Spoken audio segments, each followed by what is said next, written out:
ఎలవెట్టి కయ్యం కొనుక్కున్నట్టు చేసిండ్రు జిహెచ్ఎంసోలు.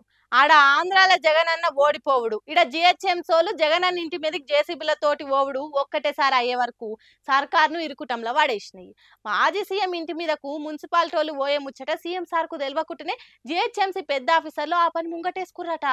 మాజీ సీఎం ఇంటి మీదికి మున్సిపాలిటోలు జేసీబీలతోటి పోయినప్పుడు ఒక సీఎం కు తెలియకుండా ఎట్లా చేస్తారో ఏందో గంత పట్టి లేకుండా పని చేస్తురు అన్నట్టు. అయితే జగనన్న ఇంటి మీదికి మున్సిపాలిటోలను దోలింది ఒక మంత్రి అని అంటుర్రు. జగనన్న ఇంటి దగ్గర ఉండే ఖమ్మం జిల్లా మంత్రి ఆ పని చేపించిండని అంటుర్రు. మంత్రి చెప్తేనే జిహెచ్ఎంసోలు గా పని చేసిరట. ఈ సంగతి తెలియంగానే సీఎం సార్ కూడా మస్తు సీరియస్ అయిందట. గట్లెట్లా పోతారయ్యా, మాకు మాట చెప్పాలి కదా, మీ ఇష్టం ఉన్నట్టు చేస్తే అయిపోతుందా అని మందలిచ్చిండట.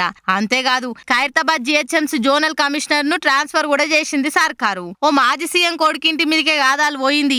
కాంగ్రెస్ పార్టీ మాజీ ముఖ్యమంత్రి వైఎస్ఆర్ అపురూపంగా కట్టుకుని ఇంటి మీదికి పోయిండ్రు. సైకిల్ పాటోలతోటి జబ్బ జబ్బ రాసుకొని తిరిగే ఆ ఖమ్మం జిల్లా మంత్రి పర్సనల్ గార్డు తీసుకునే తందుకే జగన్ ఇంటి మీదికి పోయినట్టు అయింది ముచ్చట. మంత్రులు ఏమన్నా గిసొంటి ఆర్డర్లు వేస్తే మాకు ముందుగాల ఓ మాట చెప్పురని సీఎం సార్ గుస్సాయిండట.